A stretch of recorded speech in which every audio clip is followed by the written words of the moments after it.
अरे हे ढिम्मा, हे काय तुझं रूप? असा मोडका चेहरा घेऊन माझ्या दारी येतोस? कोण शिकवलं तुला की दुःख झालं की पळायचं? तुझ्या आयुष्याने धक्का दिला म्हणून तू कोसळलास.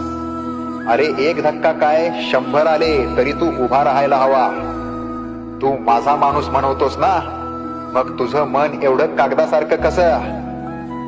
जगाने तुला हरवलं नाही, तूच स्वतःला हरवलंस. तुझ्या आतली ताकद तूच गाडलीस आणि आता माझ्याकडे येऊन आक्रोश करतोयस. माझ्या दारी रडणारा नको, माझ्या दारी लढायला तयार असलेला पाहिजे. उठ, सोडून दे तक्रारी. जग जर तुला तोडत असेल तर तू जगाचं घामेंड तोडून दाखव. जा आता, कणखरपणे जा. तुझ्या पाठीशी माझी शक्ती आहे, पण धैर्य तुझ्यातूनच येणार. आता एकच शब्द माझा, रडणं बंद, लढणं सुरू.